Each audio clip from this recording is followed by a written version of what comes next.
Hey everybody! I want to take a little bit of time to explain what you need to do to complete Week 4 Assignment 1 on revising writing. This assignment is basically a review of everything we've covered so far in the course. In fact, this assignment used to be a midterm exam. But I don't really like to do exams like that in comp classes, and I didn't like how much pressure it was. So I decided to simply make it a normal assignment, a little less stress, a little lower stakes, but it's still the same idea. A midterm exam is an exam that you take that reviews everything that you've covered in the course up until that point. That's what this assignment is doing. So we're looking at the 4 bases of writing, making sure you have unity, which means that your paragraph has a focused point with a focused topic sentence, right? And that the paragraph stays on topic. We're looking at support, making sure that your paragraph, that whatever the focused topic is, that the rest of the paragraph then provides specific and adequate support. We're looking at coherence, making sure that the ideas are presented in a logical order and that we have used transitions and connecting words or connecting phrases to show the progression of our thoughts, to guide the reader from one thought to the next, to show how one is leading to the next. And then, of course, sentence sense, making sure that our sentences are clear, making sure that they aren't too wordy, making sure that they are free of grammar and mechanics errors, right? That's what we're going to be working on in this assignment. We're going to be looking at paragraphs and figuring out what types of things are wrong with them. First, before I get into part 1, to complete this assignment, you're going to do it in a Word document. I have attached a file to the instructions that you'll see underneath the instruction box. I've attached a file that you can use as your template. So you'll open that file, it'll pull up a Word document on your screen, and then you'll save it to your device, and you can use that to answer each section. Save it again, upload that as your submission. If you cannot work in a Word document on your device, you can convert it to a Google Doc, you can use OpenDoc, you can use PDF. You might have to copy and paste into another file, whatever word processing program you use.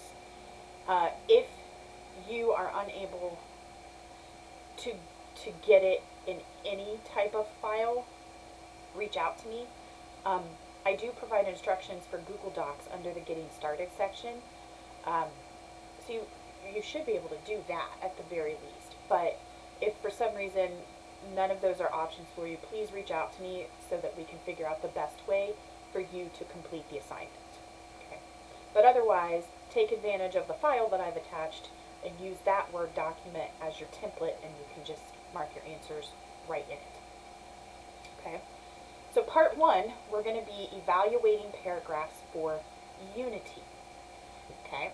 So again, that's making sure that the paragraph has a focus and that it stays on topic with that focus.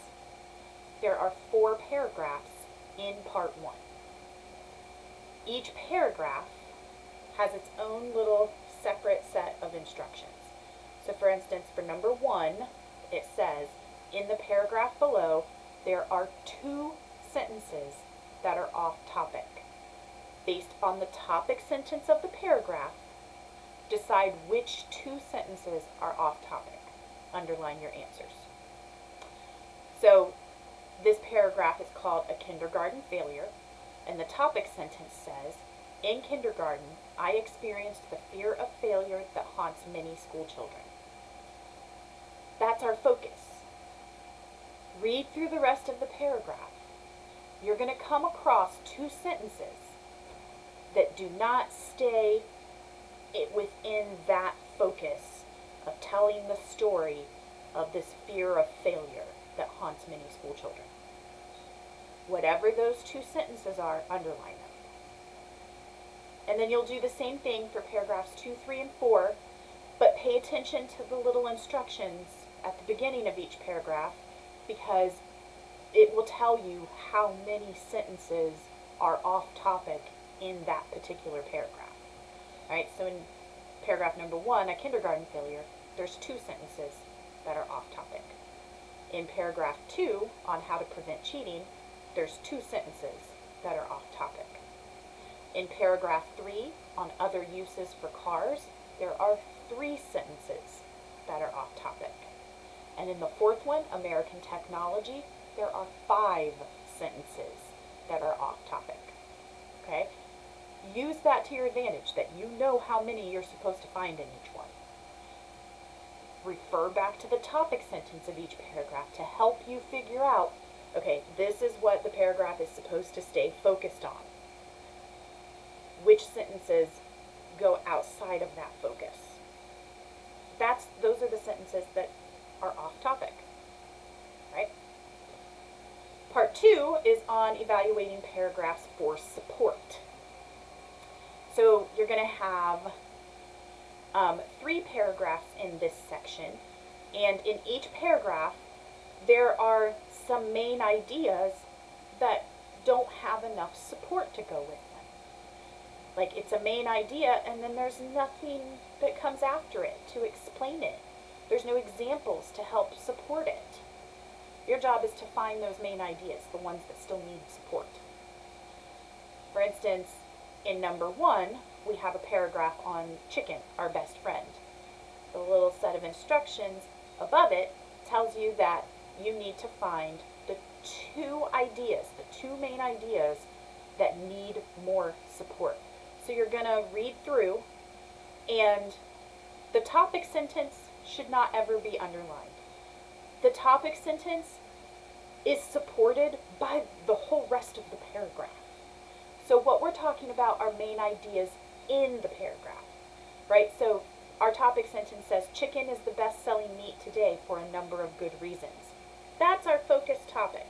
The rest of this paragraph is going to provide the main ideas as to why chicken is the best-selling meat today. It's going to give us the reasons. 2 of those reasons are not explained. They're simply stated. And then they move right on to the next reason. Your job is to find the main ideas that don't have additional support or explanation and underline them.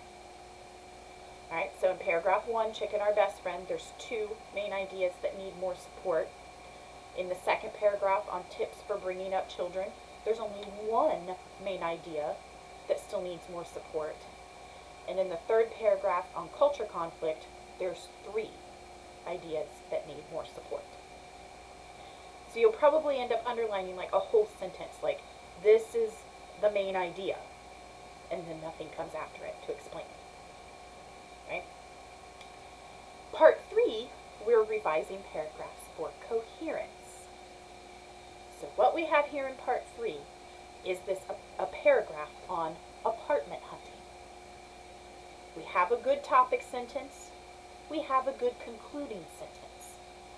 Everything in the middle is really good support. We have 3 main ideas with a lot of good supporting examples, but it's not all in the right order. That's what we're going to work on, trying to put it in the right order. So underneath that paragraph, you're going to see an outline. You've got the topic sentence written out for you. Apartment hunting is a several-step process that all potential renters should follow. And then the outline, step 1. What is step 1? Step 1 has 3 supporting examples to go with it. What are those supporting examples? Step 2, on line 2. What is step 2? Step 2 has 3 supporting examples to go with it. What are those 3 supporting examples? Line 3 is step 3. What is step 3? 3 has 5 supporting examples to go along with it. What are they? So you're filling in the blanks of the outline based on what is already there in the paragraph. You can literally copy and paste the sentences to fill in the outline, but you have to fill it out in the correct order. So whatever step 1 is in the paragraph, that's not really what step 1 should be. Step 1 should be something else that's in the paragraph. So you have to think about the process of apartment hunting logically, right? You know, you're not going to go look at any places, at potential places, until you've actually looked at what's available. Like, you have to actually look, you know, look through real estate ads, look through the newspaper, look through bulletins or whatever. You have to see what's available before you choose a place. But why would you even start looking at what's available until you know what you want, right? So everything is there in the paragraph. It's just not all in the right order. You have to figure out what should step 1 actually be based on what's in the paragraph. Write it on step 1. Then there are 3 supporting examples that go with it. What should step 2 logically be? Write it there or copy and paste it and those 3 supporting examples. And then step 3. And then you have your point sentence, your concluding sentence. It was fine the way it was. So again, the first sentence of this paragraph is great. The last sentence of this paragraph is great. All of the supporting examples are great.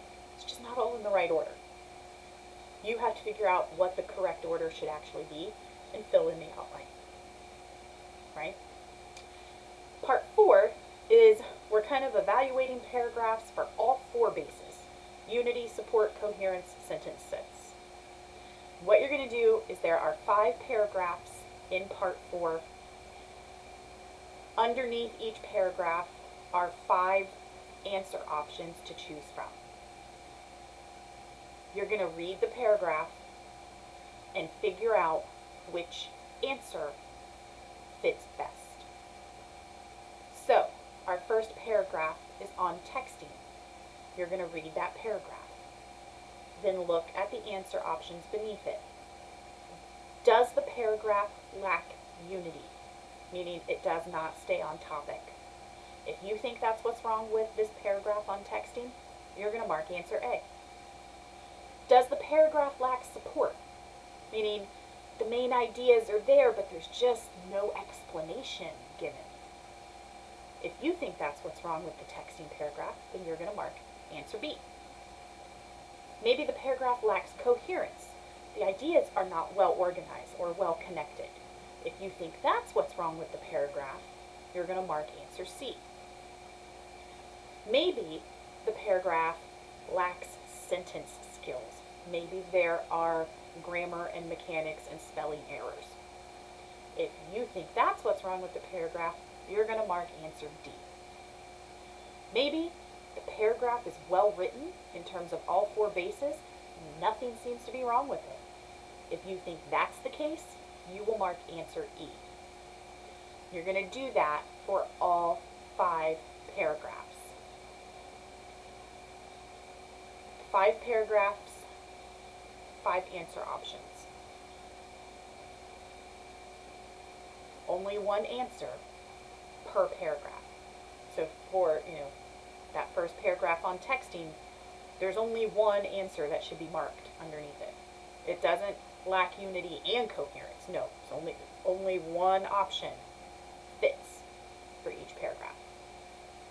Try to do your best to figure it out. Alright, so that's everything for this assignment, week 4, assignment 1, revising writing. Use the file that I've attached to the instructions to help you if you can. It's a nice template for you to use. It's due Sunday at 11:59. If you have any questions or run into any issues with it, please let me know. Otherwise, just do your best to see if you have fully understood all the lessons that we've covered in the first few weeks of the course.